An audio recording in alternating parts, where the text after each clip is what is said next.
Okay, I want to give you a test of your visual acuity, your sensitivity to differences in line lengths. So I'm going to show you a standard, and then I'm going to show you 3 comparison lines. One is going to be bigger, one is going to be shorter, and one is going to be the same size as the standard. Your job is, tell me which line, A, B, or C, is the same as the standard. Seems like a simple judgment. You always get it right. But now, before you give your answer, there are going to be half dozen to 10 other people like you in the room, and they're going to give their answers first. An amazing thing happens. One after another, they say the line that you see as shorter is the same as the standard. Shorter, shorter, shorter, shorter. They don't say shorter, they just say B, B, B, B, and so forth. Now it's your turn. You know B is the wrong answer. But what do you say? In this study done by Solomon Asch, a classic study of group conformity, the majority of people gave in on most of the critical trials to agree with, to say publicly that they agreed with the majority. So this study is one of the first classic studies on the power of a group. As long as there's 3 or more people who agree among themselves that reality is not the way you see it, in many cases you give in to see the world in their way. Let's look at that study. The experiment you'll be taking part in today involves the perception of lengths of lines. As you can see here, I have a number of cards, and on each card there are several lines.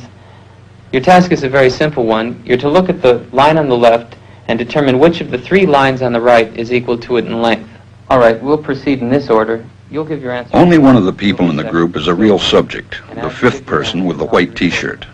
The others are confederates of the experimenter and have been told to give wrong answers on some of the trials. The experiment begins uneventfully as subjects give their judgments. 2, 2, 2, 2, 2, 3, 3, 3, 3. But on the 3rd trial, something happens. 2, 2, 2, 2, 2. The subject denies the evidence of his own eyes and yields to group influence. 1. Asch found subjects went along with the group on 37% of the critical trials. But he found through interviews that they went along with the group for different reasons. 1.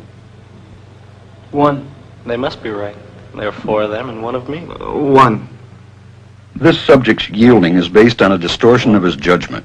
He genuinely believes that the group is correct. 1. 1. 1.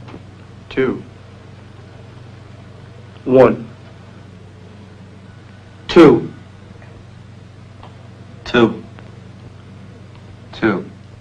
I know they're wrong, but why should I make waves? 2.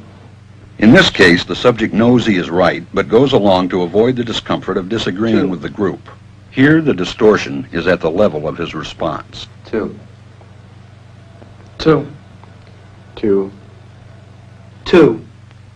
In the previous experiment, the naive subject stood alone against the group. In this variation, Asch gave the naive subject a partner, here seated in the 3rd position, who also gives the correct response. 1. 1. 2.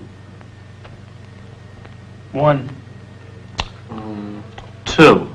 With a partner, yielding drops to only 5% of the critical trials compared to 37% without a partner.